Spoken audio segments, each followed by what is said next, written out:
Hi, I'm Dave Shepherd from Cadenza Music, and I'm here today to speak to the composer Philip Cashian. Philip, who is the head of composition at the Royal Academy of Music in London, has recently signed an exclusive contract with Cadenza Music and has written several works for guitar. Philip, what was your initial reaction when you were first asked to write a piece for the guitar? Well, it was a very interesting commission for me because I always like to write for instruments I've never written before. And the soundwood of the guitar, the sort of delicate, but to my mind, the kind of delicate wood of the guitar was quite appealing. I knew some of Takamitsu's solo guitar music prior to writing Talvi about 14 years ago, so it was something I definitely wanted to do. Okay, because the guitar is notoriously a difficult instrument to write for, particularly as a non-player. Yeah, absolutely. How did you approach the technical difficulties? Well, in completely the wrong way. I mean, I recently wrote a piece on organ, and I did exactly the same thing writing for organ, in that I just didn't think about the technical problems, because I thought this might seem a bit stupid, if I actually study the instrument first and get to grips with the technical challenges, it might make me realise that, that beyond what I there might be, the problems might be something I can't cope with, or I might end up writing a piece that works but isn't necessarily a good piece. So I just kind of didn't think about them and wrote what I wanted to write, and then tried to address, making it work for guitar after I've written some of the music. So you didn't try and compress your writing into guitar technique. No. You rather tried to work with the performer on the occasion to actually establish the best of your music in the most accessible way once it had been written. Yeah. So was there much in the way of alterations initially, and did you get to grips with that as time went on? There was a lot of alterations, because I made the other mistake of initially writing a piece at the piano, thinking chords seemed very simple, but then of course when you try and play them on the guitar, the shapes are completely impossible. So then there was a process. This is back in the days of fax machines, where I'll fax the music to Tom Kirsten, who I wrote my two solo pieces for. He would play music over the phone to me, and between the two of us, we got there in the end. And I didn't ultimately have to compromise what I wanted to do, but certainly got shaped and very much helped by Tom. Oh, that's good. That's good. How familiar were you with the rest of the guitar repertoire? You mentioned that you knew some of Takamitsu. What about other solo things and modern works for guitar? I didn't really know anything. I think I'd heard the Tippett blue guitar and Equinox Takamitsu piece I knew, and I'd heard the Carter guitar piece and seen the score, and that was about it. And I think Tom showed me Henze's Raw Winter Music, but I hadn't heard it. Right. So I didn't really know that much. So you came to it absolutely fresh. Yeah. Was that a good thing? I think so, yeah. Yeah? Yeah. Since then, and presumably you know a little bit more about the repertoire now, Well, would that have coloured your writing in any way, or? Well, there's a piece that I've discovered since, which I love, which is Paul Ruder's Psalmodies for guitar, the small ensemble, which I think is a real masterpiece for the genre. But other than that, and actually, I've heard pieces that sort of my sort of fellow English composers have written, Howard Skempton, Michael Z. Gordon in particular, so I've sort of heard pieces other people written for Tom in the past 10 or 15 years. So I know a little bit more, but I'm by no means an expert. Okay, so it's interesting then that you haven't perhaps pursued an active interest in discovering the repertoire. As a result, what do you consider, as if you're like a potential outsider, that the strengths of the instrument are? What are their particular qualities? I think it's the expressive qualities. I mean, it's just such an intimate instrument, and it's just such a beautiful, resonant, natural sort of warmth of sound that you get from the instrument, and the variety as well. The variety of sounds you get from harmonics to playing on the fingerboard. There's a whole world there.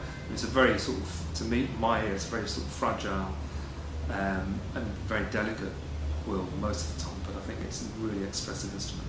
Were you careful to avoid the cliches with rasguedos and things like that? Yeah, I hope so. I mean, maybe I've slipped a few banana skins, but I've tried not to.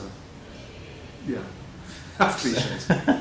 So, in your position as head of composition here at the Royal Academy of Music in London, How do you find, or what would you suggest that composers and performers need to do to bring the guitar more into the musical mainstream? Because it's still considered something of an outsider. Yeah, certainly. Well, I think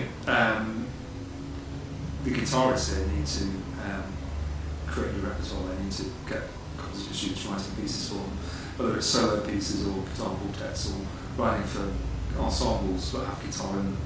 And then composers shouldn't be frightened of writing the guitars. I mean, it's one of those instruments that can be a little bit frightening, a bit scary, like the accordion or solo percussion pieces. One of the things you've really got to get your head around. And I think, and I do encourage students to write for guitarists. And I think there's, because there's a lack of repertoire, I think if you write a good piece, it's going to get done, which is a real incentive. Yeah, I mean, you mentioned obviously ensemble work there. How important do you think that is? I mean, you've written your own piece, Web of Shadows, which is highly atmospheric and very worth exploring. Do you think that guitarists and other musicians would benefit from playing more together in that sense? Absolutely, yeah, definitely. But of course, there's always the balance issue with guitar, because it's so hard to balance guitar with pretty much any other instruments. I mean, I tried to get around that problem in the Web of Shadows by making the string quartet play the practice views on, which kind of subdues them a little. But yeah, I think guitar is a much underused instrument in ensemble writing, or pieces for voice and ensemble, or voice and solo guitar. Yeah.